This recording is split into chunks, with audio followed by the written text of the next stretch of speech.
ആ കേൾക്കുന്നില്ലേ? ഞാൻ പറയുന്നില്ലേ? ആ കേൾക്കുന്നുണ്ട്. ഓക്കെയാണ്. എവിടെയാ പോ? ഞാൻ സൗദിയിലാണ്. പോയപ്പോ നാട്ടിൽ നിന്ന് പോയിട്ട് ഇപ്പോൾ 1 വർഷം 4 മാസമായി. അന്ന് നാട്ടിലുണ്ടോ? അന്ന് ഈ വിഷയം നടക്കുന്ന സമയത്ത്? ഇല്ല, ഞാൻ കഴിഞ്ഞ കൊല്ലം മാർച്ചിനാണ് കയറിയത്. നിലവിലെ സ്ഥിതി എന്ന് പറഞ്ഞാൽ കുറച്ച് ദിവസമായിട്ട് അങ്ങനെ ഇത് നോക്കണമെന്നില്ലായിരുന്നു.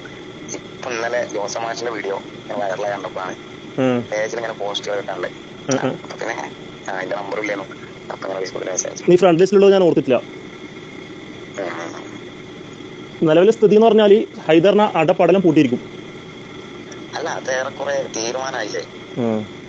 അവന്റെ വെപ്രാളം ഞാൻ പറഞ്ഞു കഴിഞ്ഞാല് ഇപ്പൊ ഈ പറഞ്ഞ പോലെ സോഷ്യൽ മീഡിയ എനിക്ക് മുസ്താഖിനെ എങ്ങനെ അറിയാം, മുസ്താഖിന് ഇന്നെ എങ്ങനെ അറിയാം എന്നതുപോലെയൊക്കെ തന്നെ അറിയാം. അതുപോലെ ഹൈദറിനെ അറിയാം. അങ്ങനെ ഓരോരുത്തർ ഇങ്ങനെ നമുക്ക് അറിയാലോ. ആ ഒരു ബേസിലുള്ള പരിചയം. പിന്നെ മാത്രമല്ല, ഒരു പാർട്ടി അനുകൂല നിലപാടും വീഡിയോ അങ്ങനെയൊക്കെ ചെയ്യുന്ന ഒരാള് ഇങ്ങോട്ട് കോണ്ടാക്ട് ചെയ്ത് വരികയും ചെയ്തു. എനിക്ക് പറയുമ്പോഴാണ് ഇതിനെ പറ്റി എന്തൊക്കെ പറയണമെന്നുള്ളത്. എന്നോട് വേറൊരു ആളിന് മുമ്പ് ഇങ്ങനെ പറഞ്ഞിട്ടുണ്ടായിരുന്നു, എന്നെ പറ്റി ഇങ്ങനെയൊക്കെ പറഞ്ഞിട്ടുണ്ടായിരുന്നു. പക്ഷെ ഞാൻ അപ്പത്ര കാര്യമൊക്കെ എടുത്തില്ല. പക്ഷെ മുസ്താഖിനോടും ഇങ്ങനെ പറഞ്ഞെന്നൊക്കെ പറയുമ്പോഴാണ് ജസ്റ്റ് ഞാൻ ആലോചിക്കുന്നത് ഇപ്പൊ എത്രത്തോളായിരിക്കും ആരോടൊക്കെ പറഞ്ഞിട്ടുണ്ടാവുന്നുള്ളത്. അതാണ് പറയുന്നത്. ഓനാ വീഡിയോയില് ഞാൻ ബ്ലാക്ക് മെയിൽ പെട്ടിട്ട് 1 ലക്ഷം രൂപ കൊടുത്തെന്നുള്ളത് 2 കൊല്ലം മുമ്പാണ് അത്രയും മണ്ണാർക്കാടുള്ള ഒരു ജലീൽ എന്ന് പറഞ്ഞാൽ ഞങ്ങളോട് പറഞ്ഞത്. കമന്റ് ബോക്സിൽ കണ്ടു. 2 വർഷം മുമ്പ് ഹൈദർ ഖാനോട് കാര്യം പറഞ്ഞത്. ഞാൻ അത്ഭുതപ്പെട്ടു പോയി. 2 വർഷം മുമ്പൊക്കെ ഇവന് ഏതൊക്കെ രൂപത്തിലുള്ള കളറുകൾ ഇങ്ങനെ പറയുന്നത്. എന്തോ ഒരു മനോരോഗമായ സംശയം. എനിക്ക് പൈസ വാങ്ങുന്ന കാര്യമോ അല്ലെങ്കിൽ ഓരങ്ങനെ വാങ്ങുന്നുണ്ടോ എനിക്ക് ചിന്തിക്കാൻ പോലും കഴിഞ്ഞിട്ടുണ്ടായില്ല. ഒന്ന് കാരണം എന്താ വെച്ചാൽ ആമിദിനെതിരായാലും ഫിറോസിനെതിരായാലൊക്കെ ആ രീതിയിലാണല്ലോ ഇടപെട്ടുകൊണ്ടിരുന്നത്. ആമിദിന്റെ കയ്യിൽ നിന്ന് പൈസ വാങ്ങാൻ ശ്രമിച്ചതിന്റെ ചെറിയൊരു ഭാഗം ഞാൻ പുറത്തു വിട്ടിട്ടുള്ളൂ. ഇത് ബാക്കി വരാണ്ടത്ര. അല്ല, പൈസ വാങ്ങിയിട്ടുണ്ട് നിങ്ങൾക്ക് മനസ്സിലായി. പിന്നെ കാരണം എന്താ വെച്ചാൽ ഇവര് നിർത്തിയല്ലോ, മറിച്ചിൽ ഇവര് നിർത്തുന്നുണ്ടല്ലോ. ഫിറോസിന്റെ കാര്യമായാലും ഈ ഹമീദിന്റെ കാര്യമായാലും ആരുടെ കാര്യമായാലും അവര് നിർത്തുകയാണ്, മറിച്ചിൽ നിർത്തുകയാണ്. മയിലുള്ളൊരു ജാഫർ ബാക്കോയി എന്ന് പറഞ്ഞ അങ്ങനെ വിഷയത്തെ കുറിച്ച് ഒരുപാട് ആ കേസ് അറിഞ്ഞതോടുകൂടിയാണ് ഞാനത് അതിന്റെ പിന്നാലെയാണ് അന്ന് ഞങ്ങളെ പോക്ക് പോണത്. ഓക്കെ, ആ പോക്ക് ഞങ്ങൾ ഒരുമിച്ചൊരു യാത്ര പോയില്ലേ, ആ പോക്ക് പോണത് ഈ മയ്യിൽ ജാഫറായിട്ട് ബന്ധപ്പെട്ട കേസിന്റെ പിന്നാലെ ആണ് പോണത്. ആ സ്ത്രീന്റെ അടുത്തേക്ക്. ഓക്കെ, അതോടുകൂടിയാണ് പിന്നെ എനിക്ക് സത്യം പറഞ്ഞാൽ പേടിയായി. പിന്നെ പേടിയായിന്ന് പറഞ്ഞു കഴിഞ്ഞാല് കാരണം ഇത് ഭീകരമായിട്ടുള്ള സാധനമാണ്. നമ്മൾ വിചാരിക്കുന്നിടത്തൊന്നല്ല. എന്നാൽ ഇത് നമ്മളിപ്പോ സോഷ്യൽ മീഡിയയിൽ പ്രതികരിക്കുക അല്ലെങ്കിൽ ഒരു വിഷയത്തിൽ സംസാരിക്കുക എന്നൊക്കെ പറയുന്നത് അതിന്റെ ഒരു ആത്മാർത്ഥതയോടുകൂടി നമുക്ക് പറയാനുള്ള ഒരു സാധനം പറഞ്ഞു പോകുന്നു എന്നുള്ളതിന് അപ്പുറത്തൊന്നുമില്ല. ഇല്ല, നമ്മൾ ആലോചിക്കലില്ല എന്താ സംഭവിക്കുക അല്ലെങ്കിൽ ഓല എന്തെങ്കിലും ചെയ്യുന്നോ അതിനെപ്പറ്റി നമ്മൾ ചിന്തിക്കൂല. പക്ഷേ ഇത് ഇങ്ങനെ പറഞ്ഞ അപ്പുറത്ത് ഓല് കോണ്ടാക്ട് ചെയ്യുന്ന സമയത്ത് ഓല ഭീഷണിപ്പെടുത്തി പൈസ മേടിച്ച് ഈ പരിപാടി അവസാനിപ്പിച്ചാൽ നാട്ടുകാർ അറിയില്ലാന്ന് നമുക്ക് ചിന്തിക്കാൻ കഴിയണില്ല. അപ്പൊ അങ്ങനെ ആലോചിക്കുന്നില്ല. അതുകൊണ്ടല്ലേ ഈ 100-500 ഹൈദർ എന്നെ പറ്റി പറഞ്ഞ ഒരു കാര്യം സത്യമാണ്, ആൾക്കാരോട് പൈസ മേടിക്കുന്നുള്ളത്. മുന്നോട്ടുണ്ടേ ആശുപത്രി 65 ഞാൻ കാണുന്നവരോട് ഞാൻ ചോദിക്കണ്ട്, എനിക്ക് തരുന്നവരോട് ഞാൻ തിരിച്ചു കൊടുക്കലുണ്ട്, ഞാൻ വാങ്ങലുണ്ട്, അത് വേറെ കാര്യം. പിന്നെ ആ ഒരു സാധനം കടം വാങ്ങി അങ്ങനെ കാര്യങ്ങൾ മുന്നോട്ട് കൊണ്ടുപോകുന്ന ഒരു സിസ്റ്റം എൻ്റെ അടുത്തുള്ളൂ. പൈസ വാങ്ങിയാൽ ഇങ്ങനെ പോവാന്നുള്ളതും പണിയെടുക്കാതെ ജീവിക്കാന്നുള്ളതും ഞങ്ങൾ ചിന്തിക്കണല്ലോ. യൂട്യൂബിലൊക്കെ പോയിട്ട് വീഡിയോ എന്തുകൊണ്ടാണ് അതിന് കിട്ടുന്ന ചില്ലറ കൊണ്ട് പഠിച്ച് കാര്യങ്ങളായിട്ട് മുന്നോട്ട് പോകാനുള്ള ചിന്ത കൊണ്ടാണ്. ഞാൻ ശരിക്കും പറഞ്ഞാൽ 10-12 കൊല്ലം പള്ളി ദിവസം പോയി അത് നിർത്തി. പിന്നെ മാത്രല്ല ഇപ്പൊ എങ്ങനെയെങ്കിലും ഒന്ന് എവിടെയെങ്കിലും ഒരു പൊസിഷനിൽ എത്തണം എന്നുള്ള ബേസിൽ പഠിച്ചോണ്ടിരിക്കാം. അപ്പൊ അതിന്റെ ഇടയിൽ ഒരു പണിക്കോ പോലോ അല്ലെങ്കിൽ എന്തെങ്കിലും ഏർപ്പാടിൽ വിട്ട് കഴിഞ്ഞാൽ സ്വാഭാവികമായിട്ടും പണം നിൽക്കും. അപ്പൊ അത് വേണ്ടാന്ന് വെച്ചിട്ട് യൂട്യൂബിൽ കിട്ടുന്ന ചില്ലറ വരുമാനം പാർട്ടി വേദികൾ പോകുമ്പോൾ കിട്ടുന്ന പരിപാടിയൊക്കെ കിട്ടുന്ന പൈസയൊക്കെ ആയിട്ട് അങ്ങനെ പോവാണ്. ഇടയിൽ അത്യാവശ്യം അതും വാങ്ങും. പക്ഷെ ഇവരന്ന് ഈ പരിപാടി ഇതിന് പോകുമ്പം സംസാരത്തിൽ എന്താണ്, ഒന്നീ ജാഫറിന്റെ അടുത്ത് നിന്ന് ഇത്ര വാങ്ങാം, അല്ലെങ്കിൽ ആ കേസ് തീരുമാനമാക്കി കൊടുത്താൽ ഈ പെണ്ണിന്റെ അടുത്ത് വാങ്ങാം. ഇത് കേട്ടതോടുകൂടി ഈ രീതിയിലാണ് അതിന്റെ സാധനം പോകുന്നത് മനസ്സിലാക്കി കയ്യിൽ പോയി. അവിടെയാണ് എനിക്ക് പാടി. ആ വിഷയം അവരിപ്പോ സംസാരിക്കുന്നില്ല. അപ്പൊ ആരെ ഭാഗത്ത് കിട്ടിയെന്ന് എനിക്ക് തോന്നുന്നു. എനിക്ക് തോന്നുന്നത് പറഞ്ഞു കഴിഞ്ഞാൽ ഇതിന്റെ എന്തോ ഒരു കേസ് 1 മാസം കൊണ്ട് 2 മാസം കൊണ്ട് തീരുമാനം എന്നൊക്കെയാണ് പറഞ്ഞിട്ടുണ്ടായിരുന്നു. മിക്കവാറും വാങ്ങിയിട്ടുണ്ടാവുക ജാഫറിന്റെ അടുത്ത് തന്നെയാവും. ജാഫർ ആൾ ഫ്രോഡന്നെയാ നീ മനസ്സിലാക്കിയത്? ജാഫറിന് എനിക്കൊരു പരിചയമില്ല. എനിക്കും പരിചയമില്ല. എന്റെ നാട്ടിൽ നിന്ന് വളരെ അടുത്താണ്, പക്ഷെ ഇതുവരെ നേരിട്ട് കണ്ടിട്ടില്ല. മൂപ്പരെന്തോ ട്രീറ്റ്മെന്റും ചികിത്സയൊക്കെ ചെയ്യുന്നു എന്നുള്ളത് ശരിയാണ്. ഈസ്മെന്റ് പരിപാടി അതൊക്കെ അറിയുന്ന ഉസ്താദ് ചെയ്യുന്ന പരിപാടിയാണ്. അത് പിന്നെ ഉസ്താദാണ്. എനിക്ക് അതിനെ പ്രത്യേകിച്ച് ഒന്നും പറയാനൊന്നുമില്ല. വാപ്പ ഇതുപോലെ കുറച്ച് കാര്യങ്ങളൊക്കെ ചികിത്സ എന്നുള്ള രീതിയിലല്ല, വീട്ടിലെ ആവശ്യങ്ങൾക്ക് മറ്റൊരു മന്ത്രിച്ചുള്ള പരിപാടിയൊക്കെ അതുകൂടെ വീട്ടിൽ വാപ്പയും ചെയ്യുന്നതാണ്. അതൊക്കെ ഓരോരുത്തരുടെ കാര്യമല്ലേ, ഞാൻ അതൊന്നും എനിക്ക് അറിയുന്നില്ല. പക്ഷെ ഇയാളെന്തോ ഈ പിന്നെ പെണ്ണിന്റെ ഹസ്ബൻഡ് അത്യാവശ്യം നല്ല പൈസക്കാരനായിരുന്നു, അയാൾ 100 പൈസ തട്ടിയെടുത്തു എന്നുള്ള രീതിയിലുള്ള സാധനമാണത്. കറക്റ്റ് എനിക്കറിയില്ല. എന്തായാലും ഇവര് ഹൈദറിന്റെ കാര്യങ്ങളൊക്കെ അറിയാം. ഹൈദറിനിട്ട് അത് പിന്നെ എത്ര 5 കോടി മേടിക്കണമെന്നോ 10 ലക്ഷം എന്നൊക്കെ വർത്താനം പറഞ്ഞിട്ടുള്ള കഥകളാണ്. ഇത് കേട്ടത് എനിക്ക് പേടിയായി. ഇത് കയ്യിൽ നിന്ന് പോകുമല്ലോ, എവിടെയെങ്കിലും പണി കിട്ടുന്നുള്ള സാധനം വന്നപ്പോ ഞാനത് എന്ത് ചെയ്തു, ഞാൻ ആ കേസ് വിട്ടു. അതാണ് ഉണ്ടായത്. അപ്പൊ നീ ഇപ്പൊ ഇബ്നു സീനന്റെ കഥ എന്താന്ന് വെച്ച് കഴിഞ്ഞാല് അത് ബെസ്റ്റ് എന്താ പറയാ, ജസ്റ്റ് ഒരു എന്താ പറയാ ഒരു മെഡിക്കേഷൻ സെന്റർ എന്നുള്ള രീതിയിൽ പ്രവർത്തിക്കുന്ന ഒരു ആയുർവേദ സാധനം പോലെ അല്ലെങ്കിൽ ഒരു മർമ്മ തെറാപ്പി ടൈപ്പ് ഓഫ് സാധനമാണല്ലോ. അപ്പൊ അതിന്റെ പേര് പറഞ്ഞിട്ട് ഞാൻ ഐതറിനോട് ഐതർ ഈ പരിപാടിക്ക് കൂട്ടുന്നതന്നെ ഞാൻ ഈ പറഞ്ഞ പോലെ ഐതറിനോട് ഞാൻ LLBന്റെ എൻട്രൻസും കാര്യങ്ങൾ നോക്കിക്കൊണ്ടിരിക്കണം. അപ്പൊ LLB ജോയിൻ ചെയ്യാൻ ഒരു പ്ലാനിലാണ്. അപ്പൊ അതിന്റെ ഭാഗമായിട്ട് തന്നെ ഞാൻ ഡിഗ്രി കംപ്ലീറ്റ് ആവാൻ നേരത്തെ എനിക്ക് 19,000 റുപ്യ ആവശ്യം വന്നപ്പോൾ ഞാൻ ഐതറിനോട് നമ്മൾ ബേസിക്കലി ആ ഒരു ബന്ധത്തിന്റെ പുറത്ത് ഐതറിനോട് ചോദിച്ചു. അപ്പൊ ഐതറിനാണ് എനിക്ക് 50,000 അല്ലേ, അത് ഞാൻ സംഘടിപ്പിച്ചത് ഇതിന്റെ ഒപ്പം വാന്ന് പറഞ്ഞിട്ടാണ് എന്നെ കൊണ്ടുപോകുന്നത്. ഓക്കെ, ആ പോക്കില് ഇബ്നു സീന മെഡിക്കേഷൻ സെന്ററിൽ വീഡിയോ ചെയ്യുക എന്നുള്ളൊരു കൺസെപ്റ്റിലോട്ട് ഒരു എത്തിച്ചു. അതാണ് സംഭവം. ഓക്കെ, അങ്ങനെ എത്തിച്ചു. അത് പ്രൊമോഷൻ ടൈപ്പ് വീഡിയോ മാത്രമാണ് എന്നുള്ള രീതിയിൽ ഞാൻ എടുക്കുകയും ചെയ്തു, ഞാൻ ചെയ്യുകയും ചെയ്തു. അത്രേ ഉള്ളൂ. പക്ഷെ പിന്നെയാണ് മനസ്സിലായത് അതിൽ എനിക്ക് തരാന്ന് പറഞ്ഞ പൈസന്റെ ഒപ്പം ഒരു മേടിച്ചു എന്നുള്ള സാധനമൊക്കെ പിന്നെ ഒന്ന് ഞാൻ അങ്ങനെ വിട്ടു. അത്രേ ഉള്ളൂ. ഇവരെത്ര വാങ്ങി അറിയാം? ഓരോരുത്തർ വാങ്ങി വെച്ചാൽ അതിന്റെ പേരിൽ 1.5 മേടിച്ചിട്ടുണ്ട്. അതില് അബുവേ ഞാൻ ഇവിടെ സത്യം പറയട്ടെ, ഈ ഹൈദർ സരിയെ കഴിഞ്ഞിട്ടാകുമ്പോ ഞാൻ ബാക്കി വെച്ച കണക്കിൽ 3ാമത്തെ പേര് നീ ആയിരുന്നു. എന്താണെന്ന് വെച്ചാൽ ആ വിഷയം ഞാൻ പുറത്തു വിട്ടാൽ പൊളിറ്റിക്കലമായിട്ടും നിനക്ക് നല്ല ദോഷം ചെയ്യുന്നു. കാരണം ഞാൻ എന്നോട് ആ സമയത്ത് പറഞ്ഞു നീ അതിന് നിൽക്കണ്ട, നിനക്ക് ആ പേഴ്സണൽ മെസ്സേജ് ഉണ്ട്. കാരണം വെച്ചാൽ നിനക്ക് നല്ല ഭാവിയുണ്ട്, നല്ല സംസാരിക്കാനുള്ള കഴിവുണ്ട്. അപ്പൊ ഞാൻ എനിക്ക് ഏറ്റവും വലിയ വിഷമം എന്താ അറിയാം, നമ്മളെ കേൾക്കുന്ന ആൾക്കാർ, നമ്മൾ ആ തൊള്ളതൊറാണ് വിശ്വസിക്കുന്ന ഒരുപാട് ആൾക്കാരുണ്ട്. നമ്മളെ വിശ്വാസം വെച്ചിട്ട് അവരെ വഞ്ചിക്കുക പറയുന്നത് ഒരു ഭയങ്കര തെറ്റാണ്. എനിക്ക് ചിന്തിക്കാൻ പോലും കഴിയില്ല. ഞാൻ ഇബ്നു സീനന്റെ വീഡിയോ ചെയ്യുന്നത് പറഞ്ഞു കഴിഞ്ഞാൽ അത് അയാളുടെ ഒരു ട്രീറ്റ്മെന്റ് സെന്റർ എന്നുള്ള ബേസാണ്. ഞാനതിൽ പറയുന്നുണ്ട് ഇതിവിടെ ഭയങ്കര അത്ഭുത കറാമത്തിന്റെ സാധനമല്ല, അങ്ങനത്തെ ഒരു വിശ്വാസത്തിന്റെ സാധനം ഇവിടെ അല്ല, വന്ന് മാറി എന്നുള്ള രീതിയിൽ ഞാൻ പറയുള്ളൂ. അല്ലാണ്ട് എനിക്കത് ചെയ്യുമ്പോൾ ഞാനത് ഓരുടെ ഭയങ്കര സംഭവമാക്കി അങ്ങനെയൊന്നുമില്ല. ആ ഒരു രീതി ചെയ്തു. അതവിടുത്തെ ഒരു പ്രൊമോഷൻ വീഡിയോ എന്നുള്ള രീതി മാത്രം ചെയ്തു വിട്ടു. അതായിട്ട് ബന്ധപ്പെട്ട് എന്നെ കോൺടാക്ട് ചെയ്തവരൊക്കെ ഞാൻ പറഞ്ഞത് ബേസിക്കലി നിങ്ങൾക്ക് പോയാൽ മെച്ചുണ്ടാവാം, അവിടെ 500 രൂപ ഫീ കൊടുക്കണം, അത്ര ആ രീതിയിൽ അത്രയുള്ളൂ. ജസ്റ്റ് ട്രീറ്റ്മെന്റ് സെന്റർ എന്നുള്ള രീതി കാണാം എന്നുള്ള രീതിയിൽ ഞാൻ പറഞ്ഞിട്ടുള്ളൂ. അതവിടെ തീരുന്നത് അതൊരു ജസ്റ്റ് സാധനം. അതിന്റെ പേരിൽ എന്തെങ്കിലും സാധനം വന്നു കഴിഞ്ഞാൽ അങ്ങനെ തന്നെ പറയാനുള്ള ബേസ് തന്നെയാണ് ഞാൻ വെച്ചത്. അതൊരു പ്രൊമോഷൻ സാധനം ഞാൻ ചെയ്തു. അതിന്റെ പേരിൽ എത്ര മേടിച്ചു എന്ന് ചോദിച്ചാൽ അത്ര മേടിച്ചു എന്ന് പറയാൻ എനിക്ക് പ്രയാസമില്ലായിരുന്നു. ബാക്കി എന്തെങ്കിലും സാധനത്തിൽ എന്നെ കണക്ട് ചെയ്യുമെന്നുള്ളടത്ത് എന്റെ ടെൻഷൻ ഒരു സാധനത്തിൽ ഞാനല്ല. മനസ്സിലായില്ലേ? ഈ പറഞ്ഞ മാതിരി ആമിതിന്റെ കേസായാലും ഈ എനിക്ക് അന്നത്തോടുകൂടി വെറുത്തു ചടച്ചുപോയി.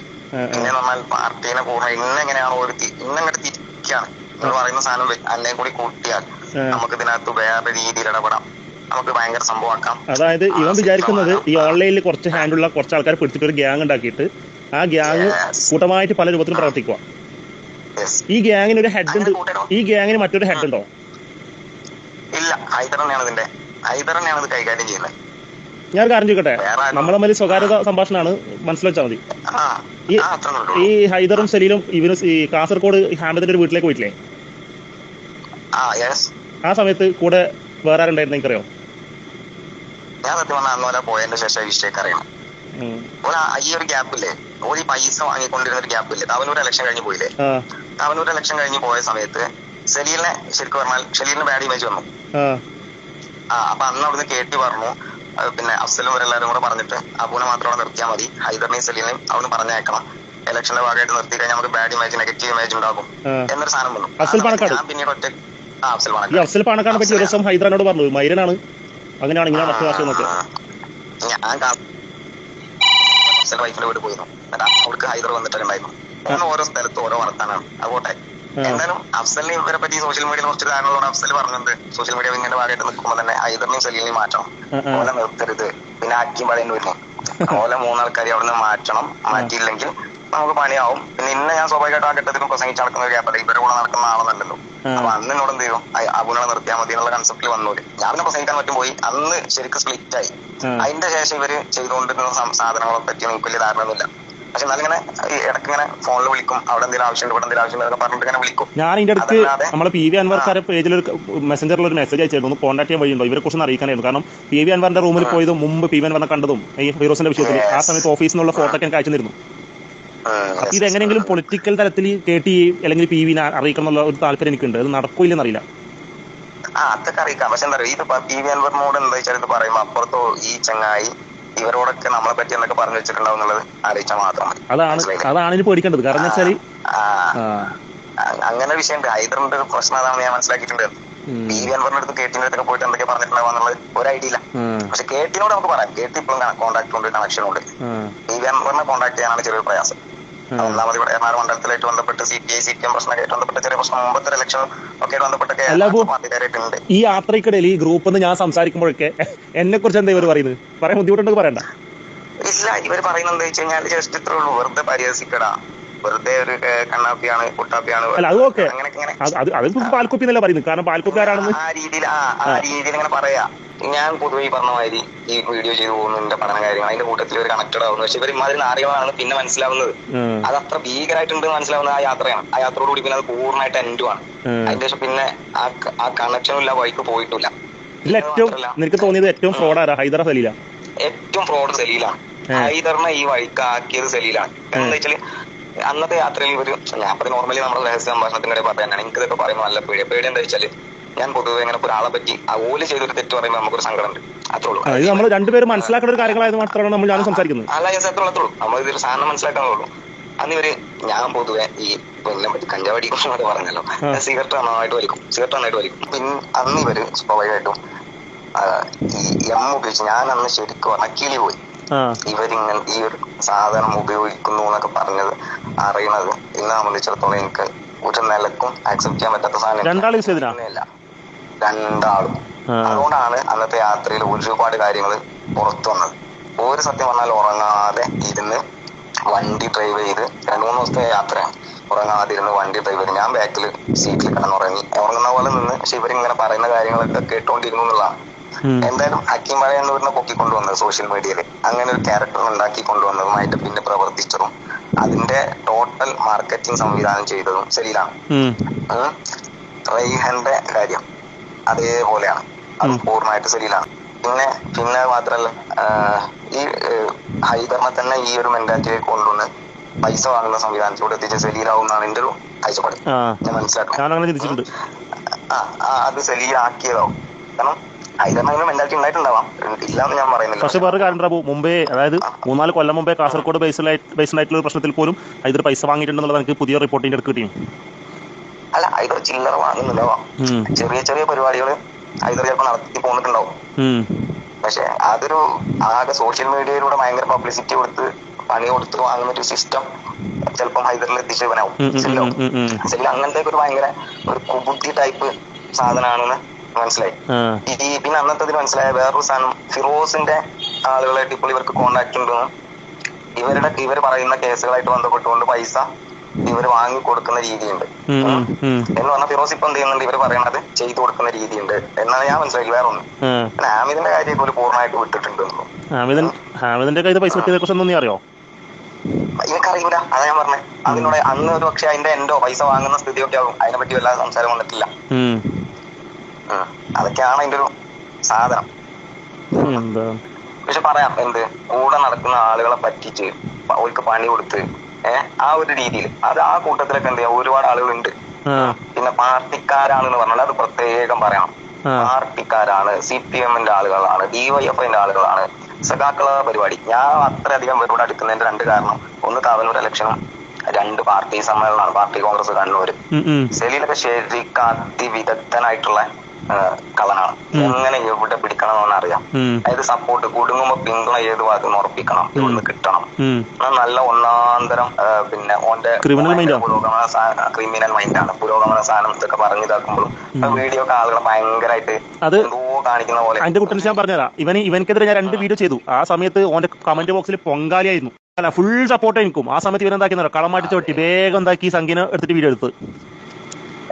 മാത്രല്ല ലസിത പാലക്കലിന് ഞാൻ ലസിതക്കെതിരെ സംസാരിച്ചപ്പം ഇവൻ ലസിതന്റെ അടുത്ത് പോയിട്ട് നമ്മളന്ന് സംസാരിച്ച ഗ്രൂപ്പിലെ വോയിസ് അടക്കം ലസിതക്ക് എത്തിച്ചു കൊടുത്തു. ലസിത എന്നിട്ട് കമന്റ് ഇടുമ്പോ മെൻഷൻ ചെയ്തു താങ്ക് യു മിറർ കേരള. അവിടെ അത് പൊട്ടിപ്പോയി. അതാണ് ഇവരുടെ നിലപാട്. അത് ഓൻ തന്നെ ആവും കൊടുത്ത് നിനക്കറിയുന്നു. അതായത് ഞാൻ ചിന്തിച്ചിട്ടുണ്ടായിരുന്നു അങ്ങനത്തെ സാധനങ്ങളൊക്കെ എന്തായാലും ഓനല്ലാതെ പാര കൊടുക്കണം. ഓനോ ഹൈദറോന്നാ ഞാൻ വിചാരിച്ചു. ഞാനാണ് ശരിക്കും അന്ന് വരെ ഗ്രൂപ്പിലില്ലാതെ ആ യാത്രേന്റെ അന്ന് ഗ്രൂപ്പ് കയറുന്നത്. അല്ല, നിന്റെ ആ ഒരു എൻട്രി ഞാൻ ശരിക്ക് ഭയങ്കരമായിട്ട് അത്ഭുതപ്പെട്ടു. ഞാൻ ആ ഗ്രൂപ്പിലില്ലല്ലോ അതുവരെ. അതുവരെ ഇന്നെ ആഡ് ആക്കി. പിന്നെ അതിന് ശേഷം ഈ ബിനുസിന്റെ യാത്രയിൽ ഈ ചെക്കനുണ്ടായിരുന്നു, ഈ ഫാസിൽ എന്ന് പറഞ്ഞ ചെക്കനുണ്ടായിരുന്നാ?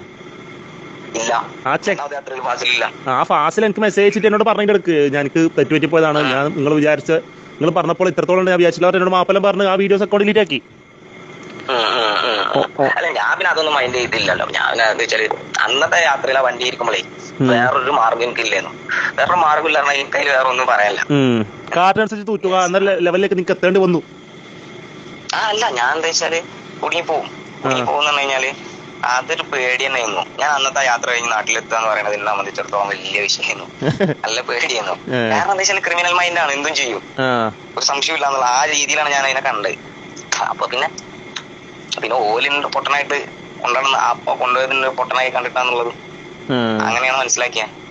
ഞാൻ ഇതൊന്നും ഫാസിൽ എന്നോട് പറഞ്ഞിരുന്നു, ഫാസിൽ പറഞ്ഞിരുന്നു അവിടുന്ന് നല്ലോണം കഞ്ചാവ് ഉപയോഗിച്ചത്. കഞ്ചാവ് ഉപയോഗിച്ചിട്ടുണ്ടായിരുന്നു. നമ്മളൊന്നും ഇത് അറിയുന്നില്ലല്ലോ. പിന്നെ ഈ ഫാസിൽ ഒരു പാവാണ്. അത് ഫേസ്ബുക്കിൽ പ്രതികരിക്കുന്ന പോലെ ഡയറക്റ്റ് പ്രതികരിക്കാനോ നേർക്കുനേരെ പ്രതികരിക്കാനോ ഉള്ള ഒരു ധൈര്യമൊന്നുമില്ല. പിന്നെ ഒരു പുതു ഇസ്ലാമിയാണ്, അതിന്റെ പരിമിതികളുണ്ട്. ഞാൻ നേരിട്ട് കണ്ടിട്ടൊന്നുമില്ല ഫാസിലിനെ. ഫാസിലിനെ എങ്ങനെ അന്ന് ആ യാത്രയിൽ പോകുന്ന സമയത്ത് ഇവര് വിളിക്കുന്നുണ്ട്, പോരുന്നുണ്ടോന്ന് വെച്ചിട്ട്. ഹെഡ് എങ്ങനെയായാലും സെലീലും ഐദർ തന്നെയാണ്. ഓരാണ് ഇതിന്റെ മെയിൻ, ഓരന്നെയാണ് മെയിൻ. ഓരുടെ അണ്ടറിലൂടെയാണ് എല്ലാം നടക്കുന്നത്. ഓർക്ക് അനുകൂലമാക്കി എല്ലാത്തിനെയും ഒരു മാറ്റി കൊണ്ടുവരും. എന്നിട്ട് ഓലൊക്കെ അതിനുള്ളിൽ പെടുത്തും. സത്യം പറഞ്ഞാൽ അതിൻ്റെ ഉള്ളിലൊക്കെ പെടുവെന്ന് ഞാൻ ശരിക്കും ഉള്ളിൽ നല്ലോണം പെടുവന്നു. ഇവന്ന് സിനിമയുടെ വിഷയത്തിൽ ചെറിയൊരു ഇത് വന്നു എന്നുള്ളൊരു സാധനം ഉണ്ട്. പക്ഷെ എന്നാൽ പോലും അത് വലിയൊരു ഇഷ്യൂ ആയിട്ട് ഞാനൊരു വലിയൊരു പറ്റിക്കൽ പറ്റിയിട്ടുള്ള രീതിയിലൊന്നും എനിക്ക് തോന്നിയിട്ടില്ല. കാരണം എന്താ വെച്ചാൽ ഒരു പ്രൊമോഷൻ, അതിന് ഞാൻ പൈസ വാങ്ങി എന്നുള്ള രീതിയിൽ ഞാനത് ഒരു സ്ഥാപനം എന്നുള്ള രീതിയിൽ ഞാനത് വിട്ടു. പക്ഷെ ഒരു തട്ടിപ്പാന്റെ അടുത്തുനിന്ന് മറ്റൊരിടത്തുനിന്ന് ഇതിന്റെ പേരിൽ ആരുടെ പൈസ വാങ്ങാനോ അല്ലെങ്കിൽ ഒരു ചാരിറ്റി ബേസ് സാധനം ചെയ്ത് അതിന് എടുക്കാനോ എന്നുള്ള അവസ്ഥയൊക്കെ എന്തായാലും ഓരോ കൂടെ കൂടി എത്തിയില്ല. അവിടുന്ന് നിർത്താൻ എനിക്ക് കഴിഞ്ഞു. ഇനിയിപ്പോ കാതറുപ്പി ചെയ്യുന്ന ചാരിറ്റി ബേസ് സാധനങ്ങളിലൊക്കെ ഇവരുടെ കൈയുണ്ടോ എന്നൊക്കെ നോക്കേണ്ടി ഉള്ളൂ. അത് മനസ്സിലാച്ചാൽ മതി. കാര്യം ഒന്നാക്കാൻ പറ്റാൻ നമ്പാൻ വേണ്ടി പറ്റൂല. അങ്ങനെ കോണ്ടാക്ട് ഇല്ല ഇവർക്ക്.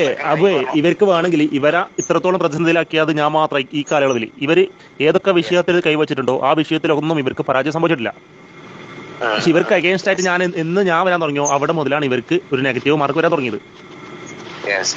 ഇനി അത് പറയുമ്പോ പാർട്ടി ഡിവൈഎഫ്ഐ എന്നൊക്കെ പറഞ്ഞ് അല്ലെങ്കിൽ കുറെ KT ജലീലിന്റെയും TV അൻവറിന്റെയും ഒക്കെ കൂടെ നടന്ന് എന്നിട്ട് എന്ത് ചെയ്യാ ഭയങ്കര സംഭവമായി സോഷ്യൽ മീഡിയയിൽ അവതരിപ്പിച്ചാണ്ട് ഒരു വിഭാഗം ആളുകളുടെ പിന്തുണ വാങ്ങിയിട്ട് ഓല മുതലെടുത്ത് പറ്റിക്കുക, ഓല പൊട്ടന്മാരൊക്കെ അത് എടുത്ത് പറയണം. ആ സാധനം ബേസിക്കലി ആരെ വെച്ചാണോ ആരെ പൊട്ടന്മാരാക്കിയാണ് ഇവര് ഈ കളിക്കണെന്നുള്ളതാണ്. കഴിഞ്ഞൊരു 3-4 കൊല്ലമായിട്ട് ഒരു പണിക്കും പോവാതെ, 10 റുപ്യന്റെ പണിക്ക് പോവാതെ എങ്ങനെയാണ് ഹൈദറും സലീലും ജീവിക്കണം എന്നുള്ളതാണ് ചോദ്യം. യൂട്യൂബിൽ നിന്ന് വരുമാനം ഉണ്ടോ, ഫേസ്ബുക്കിൽ നിന്ന് വരുമാനം ഉണ്ടോ വെച്ചാൽ ഹൈദറിന് അതുമില്ല. ഹൈദർ എപ്പോഴും പറയണതാണ്.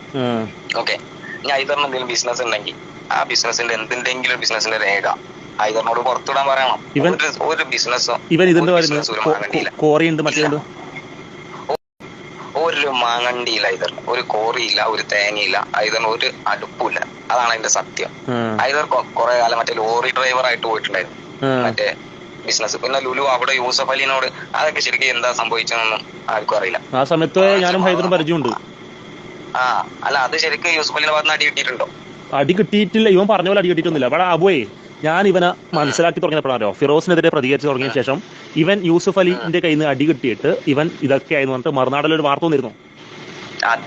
അവിടെ മുതലാണ് ഹൈദറിനെ ഞാൻ സംശയിച്ചു തുടങ്ങിയത്. കാരണം അതിൽ ഒരു മെസ്സേജ് ഉണ്ട് ചാരിറ്റിക്കാർക്ക്, ഇവനക്ക് അധ്വാനിക്കാൻ പോലും കഴിയില്ല, ഇവനക്ക് പൈസ കിട്ടിയാൽ വീഴും എന്നൊരു മെസ്സേജ് കൊടുക്കാനാണ് ഇവൻ ആ കളി കളിച്ചതെന്ന് എനിക്ക് അന്ന് തോന്നിയതാ. ഈ ഷാജൻ ചക്രിയായിട്ട് ഹൈദറിന് നല്ല വ്യക്തിബന്ധമുണ്ട്. ഞാൻ ജാമിദക്കെതിരെ ഒരു വീഡിയോ ചെയ്തപ്പോൾ ഇവനും അന്ന് സപ്പോർട്ട് ചെയ്തിട്ട് ഒരു വീഡിയോ ചെയ്തിരുന്നു. അന്ന് ഷാജൻ ഉണക്കയച്ച മെസ്സേജ് നിങ്ങളെ പറ്റി ജാമിദ ടീച്ചർ അന്വേഷിച്ചിരുന്നു, എന്താണ് പ്രശ്നം എന്ന് വെച്ചിട്ട് ആ വോയിസ് എടുക്കാൻ അയച്ചിരുന്നു.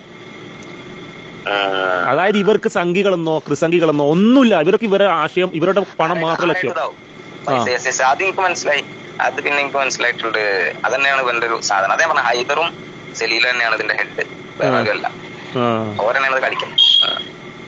ഈ നിനക്ക് ഇപ്പൊ നിലവിലുള്ള ഈ ഒരു ഫൈറ്റ് ഉണ്ടല്ലോ, ഞാനും എതിർവശത്ത് ഇവരെല്ലാവരും ഒരു വശത്ത്, ഈ ഒരു മത്സരം പുറമേ നിന്ന് നോക്കിക്കണ്ടെന്ന നിലക്ക് നിനക്ക് ഇവരുടെ വിഷയം പൊതുജനങ്ങളിലേക്ക് എത്തുന്നു തോന്നുന്നുണ്ടോ? 100%. എങ്ങനെ എന്ന് പറഞ്ഞു കഴിഞ്ഞാല് ഓൽക്ക് നല്ല പണിയായിട്ടുണ്ട്. ഓല് ശരിക്കും എന്താ ചെയ്യണ്ടേന്ന് അറിയാതെ വെപ്രാളത്തിലാണ് എന്നുള്ളൊരു സാധനം ഉണ്ട്. എങ്ങനെയാന്ന് നിനക്ക് മനസ്സിലായി? ഇതുവരെ എന്നെ വിളിച്ചിട്ടില്ല, മെസ്സേജ് ഇട്ടൊന്നുമില്ല. എന്നോട് ഇതിൽ എന്തെങ്കിലും ചെയ്യണമെന്നോ അങ്ങനത്തെ സാധനങ്ങളും ഇതുവരെ വന്നിട്ടില്ല. ഞാനത് പ്രതീക്ഷിക്കുന്നുണ്ട് എപ്പോഴെങ്കിലും ഒരു കോളോ എന്തോ വരുമെന്ന്. പക്ഷെ ഇതുവരെ വന്നില്ല. ഏത് മുതൽ ഇവർക്ക് വെപ്രാളം വന്നു തുടങ്ങിയ? എങ്ങനെ ഇവർക്ക് വെപ്രാളം വരുന്നുണ്ടെന്ന് നീ പറഞ്ഞില്ലേ? ഏത് വിഷയം മുതലാണ് ഇവർക്ക് വെപ്രാളം പേടിച്ചിട്ടുള്ള എനിക്ക് തോന്നിയത്? അത് ഹാമിദിന്റെ വിഷയമായിട്ട് ബന്ധപ്പെട്ടുകൊണ്ട് പൈസ മേടിച്ചു എന്നുള്ളൊരു സാധനല്ലേ ഞാൻ പുറത്തു വിട്ടേ ചെറിയ ക്ലിപ്പാ. ചെറിയ ക്ലിപ്പ്. ഞാൻ പറയുന്നത് ഈ വിഷയത്തിൽ പ്രതികരിച്ച് തുടങ്ങിയില്ലേ അപ്പൊ തന്നെ ഹൈദറിനും സലീലിനും പാളി. കാരണം എന്താ വെച്ച് കഴിഞ്ഞാല് ഹൈദറിന് ഓൾറെഡി ഇതിനെതിരെയുള്ള തെളിവുകൾ ഓൽക്കെതിരെയുള്ള സാധനങ്ങൾ എല്ലായിടത്തും കൊണ്ടിട്ടിട്ടുണ്ട്. വോയിസ് ആയിട്ട് സലീലിനെതിരെ കുറെ കുറ്റം പറഞ്ഞ് മുസ്താഖിനോട് പറഞ്ഞിട്ടുണ്ടാവും, പിന്നെ ഇന്നോട് പറഞ്ഞിട്ടുണ്ടാവും. അങ്ങനെ അങ്ങോട്ടും ഇങ്ങോട്ടും ഓരോരുത്തരോട് പറഞ്ഞ സാധനങ്ങൾ ഉണ്ടാവുമല്ലോ. പിന്നെ ഈ പറഞ്ഞ പോലെ അടുത്തടുത്തുള്ള ആളുകളൊക്കെ ഈ പറഞ്ഞ പോലെ എന്താ പറയാ ഓൽക്ക് അനുകൂലമായിട്ട് കമന്റ് ചെയ്തുകൊണ്ടിരുന്ന ആളുകളൊക്കെ അധികം ഇപ്പൊ എന്ത് ചെയ്ത് പോയിട്ട് ഇഷ്ടം പോലെ ഒരുപാട് ആളുകൾ അല്ല അത് വിളിക്കുന്നത് ഞാൻ പറഞ്ഞ അങ്ങനെയല്ല. ഇവർക്ക് അനുകൂലമായിട്ട് തന്നെ ഫേസ്ബുക്കിന്റെ താഴെ കമന്റ് ചെയ്തുകൊണ്ടിരുന്ന ആളുകളുണ്ട്. അവരൊക്കെ എന്ത് ചെയ്തിട്ടുണ്ട്, പിന്നെ ഇവർക്ക് എതിരായിട്ട് തന്നെ കമന്റ് ചെയ്ത് തുടങ്ങിയിട്ടുണ്ട്. കാരണം പറയുന്ന കാര്യത്തിൽ മറുപടി പറയണം എന്നുള്ളത് ഉണ്ടല്ലോ, വാസ്തവങ്ങളാണ് പറഞ്ഞുകൊണ്ടിരിക്കുന്നത്. മറുപടി പറയാൻ അവർക്ക് പറ്റണില്ല. സാധാരണ ഇതിൽ എന്തെങ്കിലുമൊക്കെ ഒരു സാധനം വരുമ്പോഴേക്കും അപ്പോഴേക്കും അതിന് മറുപടിയും വെല്ലുവിളി ഇടുന്ന ആളാണ് ഹൈദറും പിന്നെ ഈ പറഞ്ഞ പോലെ സലീലും. രണ്ടാളും ഇപ്പൊ എന്ത് ചെയ്യുന്നില്ല, അതിനെ പറ്റി ഒന്നും മിണ്ടുന്നില്ല. ശരിക്കും പേടിച്ചിട്ടുണ്ട്. എങ്ങനെയെങ്കിലും മുഷ്താഖൊന്ന് നിർത്തിയാൽ വേറെ എന്തെങ്കിലുമൊക്കെ വിഷയം എടുത്തിട്ടിട്ട് അതിന്റെ മുന്നിൽ ഇങ്ങനെ പോവാന്ന കാഴ്ചപ്പാടാവും. ഓക്കെ, അപ്പൊ അത് വിടാൻ നിൽക്കണ്ട. പക്ഷെ കാരണം എന്താ വെച്ചാല് ഇതിങ്ങനെ പോയി കഴിഞ്ഞാലും സീൻ തന്നെയാണ്. ആ വീട്ടുകൂടലിന് ഹൈദർ എന്നെ വിളിച്ചിട്ട്, അതായത് ആ യാത്ര കഴിഞ്ഞിട്ടാണ് ഈ വീട്ടുകൂടല്. ആ വീട്ടുകൂടലിന്റെ അന്ന് അവിടെ വരാനും അവിടെ ഏതോ ഒരു കുട്ടിയുടെ ചാരിറ്റി കേസ് ചെയ്യാനൊക്കെ ഉള്ള സാധനം പറഞ്ഞു. അന്ന് റേഹ, ഞാന്, സലീൽ ഇങ്ങനെ 4 ആൾക്കാരും കൂടെ കൂടി ചെയ്യാൻ പൈസ വരുന്നൊക്കെ പറഞ്ഞു. അപ്പൊ അതുകൊണ്ടാണ് പിന്നെ ഞാൻ അത് എടുത്തിട്ടേ ഇല്ല. ഞാൻ പിന്നെ വിട്ടു, ആ കേസ് അതോടുകൂടി വിട്ടു. ഇവരുടെ പ്ലാനുകളൊക്കെ വേറെ രീതിയിലാണ് മനസ്സിലായപ്പോൾ പാർട്ടിന്റെ ഒപ്പം നിന്നിട്ട് കാര്യമില്ല, അപ്പൊ അതൊക്കെ വിട്ടോ. ഈ ചിത്രകാലം ഇങ്ങനെയൊക്കെ പറഞ്ഞു നടന്നിട്ട് എന്തായി, ഇപ്പോൾ 5,000 10,000 കടം വാങ്ങി നടക്കേണ്ട അവസ്ഥയല്ലേ, ഇങ്ങനെ നടന്നു കഴിഞ്ഞാൽ പൈസ കിട്ടും എന്നും പറഞ്ഞിട്ട് ആ രീതിയിൽ ആക്കാൻ നോക്കാം. അപ്പൊ ഞാനത് അവിടെ വിട്ടു. ഞാൻ അതോടുകൂടി ആ കേസ് ഷൂട്ടിങ് കോലോട് അപ്പം തുറന്നിട്ട് നിങ്ങൾക്ക് നിങ്ങളെ എതിരേതാക്കാൻ കഴിയും അല്ലെങ്കിൽ നിങ്ങളെതാക്കണം എന്ന് പറഞ്ഞിട്ട് അവിടെ നിന്ന് ഇറങ്ങി പോരാൻ വയ്യ. തൽക്കാലം ഓലോടുന്ന് പോരാ, പിന്നെ ആ ഭാഗം ഒഴിവാക്കുക എന്നുള്ളൊരു സാധനം ഉണ്ടല്ലോ. ബോധപൂർവ്വം എനിക്ക് അത് മാത്രമേ അപ്പൊ ചെയ്യാൻ പറ്റുള്ളൂ. ഞാനത് ചെയ്തു. പിന്നെ ഞാൻ ആ ഭാഗമേ വിട്ടു. ഹൈദറിന്റെ പരിപാടിക്കൊന്നും ഞാൻ പോയിട്ടില്ല. ഈ പറഞ്ഞ പോലെ 40-45 ലക്ഷം റുപ്യ 50 ലക്ഷം റുപ്യെങ്കിലും വന്നിട്ടുണ്ടാവില്ലേ ഹൈദർ കെട്ടിയ വീട്? ഉണ്ടാവും, എന്തായാലും വന്നിട്ടുണ്ടാവും. ഈ എവിടുന്ന് പൈസ എന്നുള്ളതാണ് ചോദ്യം. കുറ്റി അടിച്ച കറക്റ്റ് ഡേറ്റ് ആ പിന്നെ പ്രൊഫൈൽ നോക്കിയിട്ട് എനിക്കൊന്ന് തപ്പിയെടുക്കണേനു. അല്ല, അതെന്തായാലും ഞാൻ പറയാം. ഈ 4-5 കൊല്ലം ഈ 4-5 സോഷ്യൽ മീഡിയയിൽ ഹൈദർ ആക്റ്റീവായി ഇടപെട്ട 4-5 കൊല്ലം, ഒരുപാട് ആൾക്കാർക്കെതിരെ വിമർശനം ഉന്നയിച്ച 4-5 കൊല്ലം, ഓരോ ഘട്ടം അവസാനിപ്പിച്ച് പോകണം. അതാണ് പണി. ആ എടുത്ത പണിക്ക് കിട്ടിയ കൂലിക്കാണ് ആ പെരെടുത്തത്. അല്ല എന്താ, ഒരു പണിക്ക് പോയി എന്ന് പറയാനില്ല. പിന്നെ പാർട്ടി ബന്ധല്ല, പാർട്ടി മെമ്പർ അല്ല, ഡിവൈഎഫ്ഐയിലില്ല, സലീലും ഇല്ല, ഹൈദറും ഇല്ല, പാർട്ടിയായിട്ട് ഒരു കണക്ഷനും ഇല്ല, പാർട്ടിയുടെ ഒരു ഔദ്യോഗിക സ്ഥാനങ്ങളോ ഔദ്യോഗിക ഒരു ഇതിലും ഇല്ല. പക്ഷെ എന്നാ പറയുമ്പോ എന്താണ്, ഭയങ്കര പാർട്ടി ഭയങ്കര സംഭവമാണെന്നുള്ള രീതിയിലാണ്.